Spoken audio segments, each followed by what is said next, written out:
करके नहीं देख सकते हैं, धरातल पे उतर के देखिए, आपके पैरों तले से जमीन खसक जाएगी कि अभी हमें कितना काम करना शेष है। लेकिन इन सब के लिए हम कहाँ से लाएंगे इतनी बड़ी पूंजी, इतना बड़ा संसाधन? उसके लिए एक ही रास्ता है, शिक्षा। और डिजिटल क्रांति के माध्यम से शिक्षा अब इतनी सरल हो गई है कि हम पटना में बैठ के पढ़ाते हैं तो बुंदेलखंड का बच्चा अपने मोबाइल में उसे पढ़ लेता है। ये है क्रांति। आप सारे विद्यार्थियों को कहते हैं कि आपके लिए बाधा नहीं बनेगी, हम निरंतर कोशिश कर रहे होते हैं। जैसे आईएएस की परीक्षा में पहले फीस 2-2.5 लाख हुआ करती थी, तो 2-2.5 लाख रुपया फीस वही दे सकता था जिसके घर में अमीर हो। अरे जो अमीर बन के डीएम बन गया, जिसने गरीबी नहीं देखी, क्या खाक गरीबी दूर करेगा वो?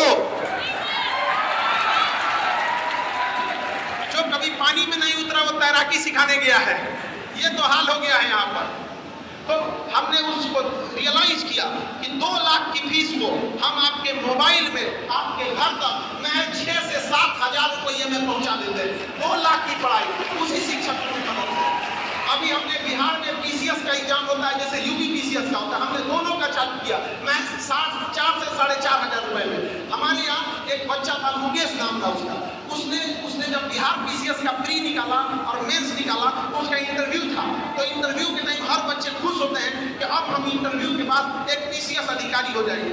वो बच्चा आया और कहता है, एकदम टेंशन में था। तो हमने उससे पूछे, अरे भाई तुमने दुनिया की भारत की दूसरी सबसे बड़ी परीक्षा आईएएस के बाद पीसीएस होता है, उसका प्री मेंस निकाल लिया, अब इंटरव्यू के बाद तो तुम पीसीएस अधिकारी कहलाएगा। उसने कहा कि सर मेरे भैया चाय बेचते हैं, मेरे यहाँ घर नहीं है, छप्पर है, और मेरे पास अच्छे कपड़े नहीं है जो इंटरव्यू में पहने जा सकते। आज वो बच्चा पीसीएस अधिकारी है। महज 499 रुपए दिया, उसने महज 499 रुपए दिया था। अभी बिहार में शिक्षक की बहुत सारी आई थी वैकेंसी, उसमें हमारा एक विद्यार्थी आया।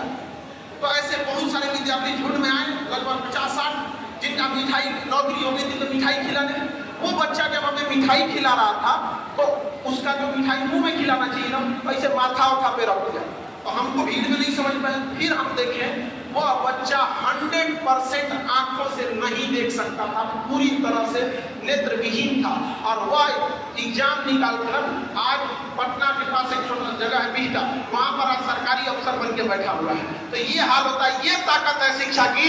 हम आज से पूछते हैं, क्या कोई चीज बिना शिक्षा की उस अंधे की आंख नहीं लौटा सकते, लेकिन उसे जीने का सहारा बना के लिए बना। अब आप अपने से पूछिए, क्या आप इतना भी असहाय हैं?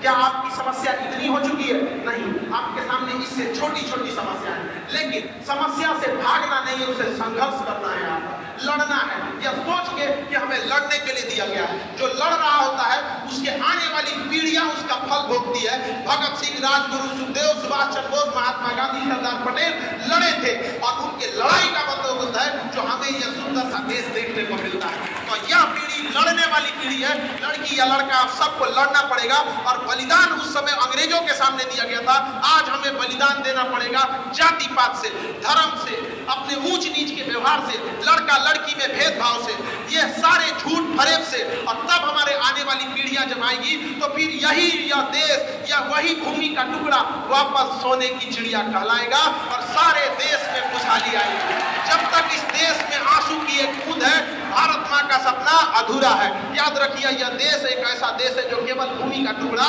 नहीं है। ये देश में सब लोग अपने देश कहते हैं, हम इसे अपनी माँ कहते हैं। और जब बच्चे की औलाद की आंख में आंसू होती है, माँ कभी खुश नहीं रह सकती है। आज हमारे देश में कितनी भुखमरी और गरीबी है, आप सब देख रहे होंगे। हमें जरूरत है ईमानदारी से काम करने की। आज हमारे देश में इसका बहुत अभाव है। बच्चे को पढ़ने के लिए भेजिए, वो ईमानदारी से पढ़ नहीं रहा है। आप अपने घर पे काम कराने के लिए मजदूर मिस्त्री लगाइए, तो एक आदमी को रहना पड़ रहा है कि ईमानदारी से काम करेगा कि नहीं करेगा। आप सामान खरीदने जाइए तो आपको टेंशन है कि ईमानदारी से क्वालिटी अच्छा दिया है कि नहीं दिया है। आप सोना खरीदने जाइए, आपको ईमानदारी पे शक हो रहा होता है। ये वही देश है ना जहाँ वाणी की इतना महत्व होता था, जहाँ कहा जाता था कि प्राण जाए पर वचन न जाए। आज हमारे देश में बताइए ईमानदारी का कितना अभाव है। सक्सेस इंसान को कभी उसके काम के लिए टोकना नहीं पड़ता है। यदि आपको टोकना पड़ रहा है कि अपना काम समय पे करो, अपना काम ईमानदारी से करो, अपना काम में एकदम दिलचस्पी दिखाओ, जितना रुपए मिल रहा है उससे ज्यादा का काम करके दिखाओ, तो वह व्यक्ति आगे नहीं बढ़ता है। जो भी व्यक्ति आगे बढ़ा है वो डिसिप्लिन रहा है। हमें हमारे कर्तव्य का पालन करना होगा। यदि यदि हम शिक्षक हैं तो हमारा कर्तव्य है कि हम व्यवसायी नहीं है, मिनिमम फी में बेहतरीन शिक्षा देना। आप विद्यार्थी हैं, आपका कर्तव्य है कि माँ बाप ने आपको पैसे दिए हैं तो आप यहाँ उसका सदुपयोग करके पढ़िए। व्यवसायी हैं तो ईमानदारी से गुणवत्ता का काम करना पड़ेगा। तो किसी एक चीज को बदलने से देश नहीं बदलता है। देश बदलेगा जब हम 140 करोड़ लोग अपनी जिम्मेदारियों को समझेंगे, तब इस 140 करोड़ का लोग का देश बदलेगा। वरना एक दो लोगों के चाहने से इतना बड़ा देश नहीं बदल सकता। वरना चाहने वाला कौन राज्य का मुख्यमंत्री चाहेगा कि उसका राज्य पीछे हो? कौन देश का प्रधानमंत्री चाहता हो कि उसका देश पीछे हो? कोई राज्य चाहेगा कि उसका राज्य पीछे हो? कौन डीएम बैठ के चाहता होगा कि उसका जिला पीछे हो? कौन सा विधायक चाहता होगा कि उसका विधानसभा पीछे हो? इवन कौन सा प्रधान या मुखिया चाहता होगा उसका गांव पीछे हो? कोई आगे नहीं बढ़ पा रहा है। क्यों? क्योंकि उसे लगता है कि अकेले खींच सकते हैं। ऐसा नहीं होता है। ट्रेन में जब ब्रेक लगता है तो हर एक बॉगी में ब्रेक लगता है, और जब आगे बढ़ना होता है तो सबसे छुड़ाना पड़ता है। क्योंकि जब बड़ी चीजें चलती हैं तो सामूहिक चीजों की जिम्मेदारी बनती है। अगर आप दूर तक जाना, अगर आप जल्दी पहुंचना चाहते हैं तो अकेले दौड़ जाइए, लेकिन जब दूर तक जाना चाहते हैं तो साथ चलना पड़ेगा।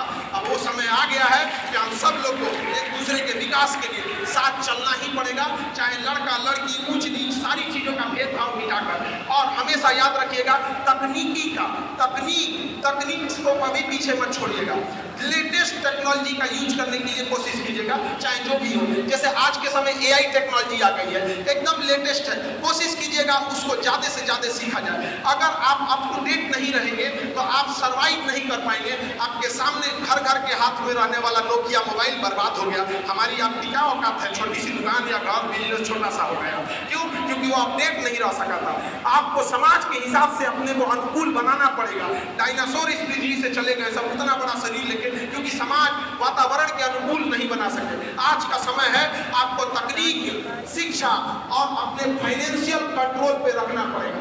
अगर आपके पास पूंजी है तो पूंजी भी एक शिक्षा होती है। पूंजी कई तरह का होता है। सब जैसे शिक्षा रूपी पूंजी, किसी के पास बड़ी जमीन है वो पूंजी है, बाप का छोड़ा हुआ करोड़ों का धन है वो भी पूंजी है। तो जिसके पास जैसा है वो उसी व्यवसाय में जाए। शिक्षा का अर्थ ये नहीं होता है कि नौकरी लेके किसी सरकारी विभाग में बैठ गए, सोफा के ऊपर सफेद पर्दा डाल दिए और गाड़ी में सफेद तौलिया ठोक दिए, हाँ भैया तो अधिकारी जा रहे हैं। शिक्षा का अर्थ होता है कि आपके बगल में बैठने वाला व्यक्ति को आभास हो कि शिक्षा क्या महत्व होता है। आपको देखकर कोई अपने आप को कहे मैं 2 रोटी कम खाऊंगा लेकिन बाप बच्चों को पढ़ाऊंगा।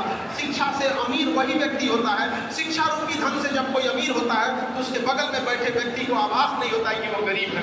गरीब व्यक्ति को भी आभास होता है। लेकिन अगर कोई केवल धन से अमीर होता है तो उसके वातावरण, उसका आचरण बता देता है और आपको फील होता है कि यह व्यक्ति बहुत ईमानदारी है। शिक्षा इसके अंदर नहीं है।